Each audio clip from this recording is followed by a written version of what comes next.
Hey guys, I hope you're having an awesome day. So I just got back from Rotterdam in the Netherlands and it was a crazy week and God did so many cool things. We were with a ministry from YWAM called Fire Starters, and basically what they do is they go into different cities in Europe and they call out the fires and the passions that are already inside of people and encourage them to use them. The main message is that you don't have to be a missionary or a pastor to tell people about Jesus, but you can be doing that wherever you are, whether it's in school or it's in your workplace, or whether it's through dance or music or art or anything like that. So the two objectives that I have of this video is, number one, to encourage you that you can do the same thing in your own city. You can share Jesus without it being too weird or too like Christian-y.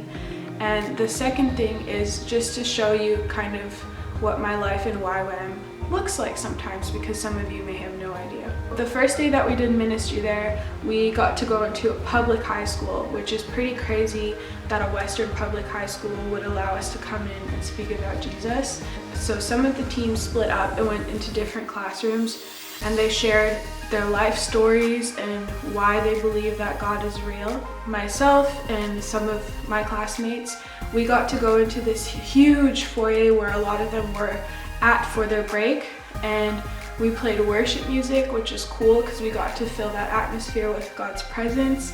But we also made it really like normal and inviting, because we also played covers of popular songs and we got them to give us requests that they wanted, and it was so cool to connect with all of the students. Another thing that we did is we had this bowl of encouragements at the front, things like "you are beautiful" or "God hears your questions" and "God is closer than you think" and "there's a purpose for your life." We had no idea what to expect with those encouragements, like how it was going to go, but those teenagers swarmed that bowl and everyone was coming back for more, and then they were going to get their friends and they're like, "You need to see this, you need to get one too." By looking at some of their faces, you could tell that whichever one they picked was actually really relevant to them, which is what we prayed would happen. We prayed that every single encouragement would go into the right hands for the specific situation in their life. So that was awesome. That afternoon, my team and I, because we're part of the School of Worship,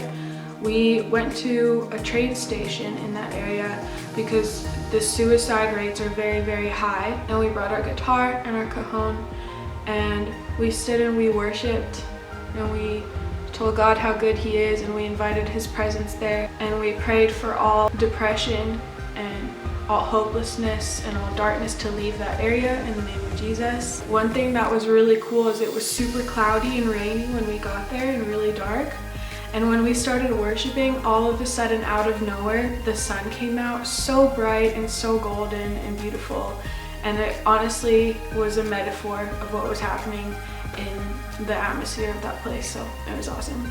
Another cool thing was that we got a bunch of roses donated to us, and so a lot of what we did the rest of the week was we went out on the streets and in public places and we handed people flowers for free, and we also wrote some notes to go with them, kind of the same idea as what we did at the high school.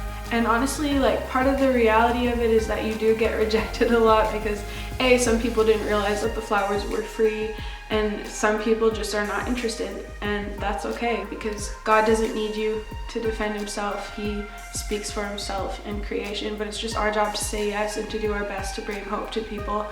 But there were also some really cool stories where people were super encouraged and we made their day. One of the girls in DTS gave a flower to a girl who didn't want to accept it because she believed that she was too ugly to ever receive a flower, and this girl in DTS got to encourage her in a major way and tell her that she's not ugly and that she's beautiful and that God made her that way on purpose, and that the flower is for her because she does deserve it, because she is beautiful enough to receive a flower. Friday night we had a huge celebration and like a worship night where we told stories of things that happened throughout the week, and there was also a lot of Dutch people there, and people that were from churches, but also some people that we had just invited throughout the week, so that they can also be excited about what God is doing in their city and they can be encouraged to do the same things in their city. So there were 4 very significant people that showed up that night that I want to quickly tell you about. The first one was a couple that walked in, and my friend told me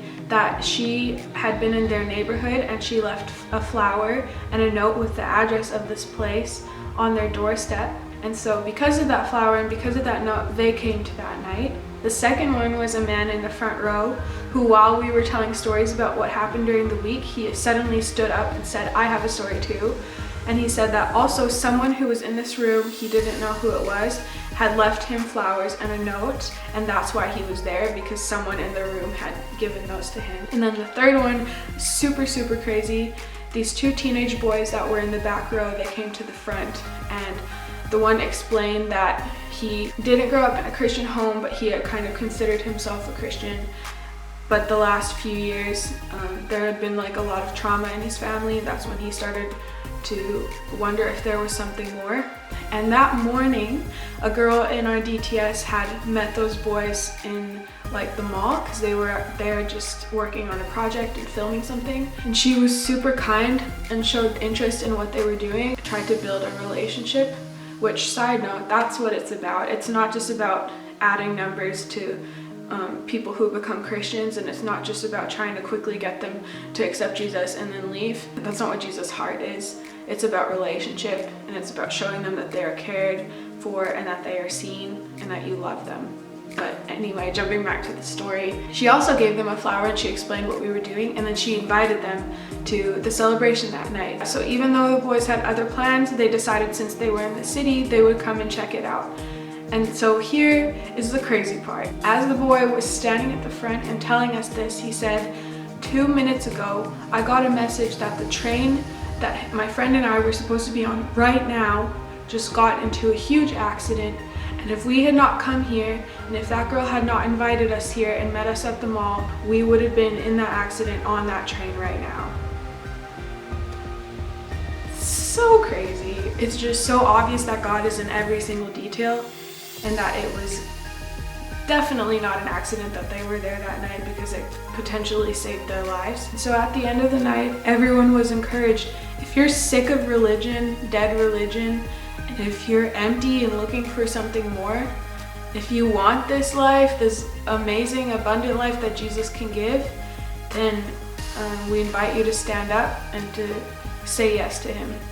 And all of the people that I just told you about, that coincidentally, but we know that it was not an accident, came there that night because of someone giving them a flower or someone giving them a note, all of those people stood up and said yes to Jesus. And yeah, I'm still kind of speechless. I had goosebumps the whole rest of the night. I just want to say God is real, and he sees you and he cares for you, and he has a specific plan for your life, and he will stop at nothing to draw you to him if you're open to it. And then that was so evident that night too. Yeah, I thank you so much for watching this, and I hope that you're encouraged. And if you have any questions about what I do in YWAM, or any questions about that week, or want to hear more stories, please reach out to me and I would love to talk to you.